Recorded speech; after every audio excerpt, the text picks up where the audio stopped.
આટલા દિવસોમાં જે લોકો ઉપર તવાઈ બોલાવાઈ છે, આખરે કોણ છે અને તેમને સસ્પેન્ડ કરવામાં આવ્યા છે, ત્યારે સૌથી પહેલા એ વિગત આપને આપીશું કે કોણ લોકોને આખા મામલે સસ્પેન્ડ કરાયા છે। સૌથી પહેલા છે ગૌતમ જોશી કે જેઓ આસિસ્ટન્ટ ટાઉન પ્લાનર છે, એ સિવાય જયદીપ ચૌધરી કે જેઓ આસિસ્ટન્ટ એન્જિનિયર છે, એ સિવાય નાયબ કાર્યપાલક ઇજનેર જેમનું નામ MR સુમા છે તેમને સસ્પેન્ડ કરાયા છે, એ સિવાય પોલીસ ઇન્સ્પેક્ટર VR પટેલને પણ સસ્પેન્ડ કરાયા છે અને અન્ય પોલીસ ઇન્સ્પેક્ટર કે જેમનું નામ NI રાઠોડ છે તેઓને પણ સસ્પેન્ડ કરાયા છે।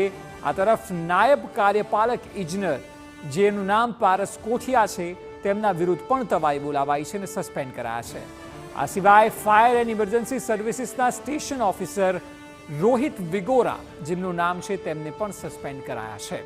અગ્નિકાંડના જે આરોપીઓ છે ધવલ ઠક્કર કે જે પોલીસ ગિરફ્તમાં આવી ગયો છે, કિરીટસિંહ જાડેજા કે જે પોલીસ ગિરફ્તમાં રિમાન્ડમાં આવ્યો છે, એ સિવાય યુવરાજસિંહ સોલંકી જે પોલીસ રિમાન્ડમાં છે, એ સિવાય અન્ય નામ છે રાહુલ રાઠોડ કે જે પણ ઝડપાયો હતો અને પોલીસ રિમાન્ડમાં તેને હાલ સોંપાયો છે, એ સિવાય અશોકસિંહ જાડેજા કે જે હજુ પણ ફરાર છે અને તેને પકડવા માટેની તજવીજ હાથ ધરાઈ છે।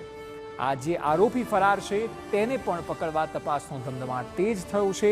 અગ્નિકાંડમાં હવે એસીબીની પણ એન્ટ્રી થઈ ચૂકી છે, અધિકારીઓ અને કર્મચારીઓની ભૂમિકાની તપાસ થશે।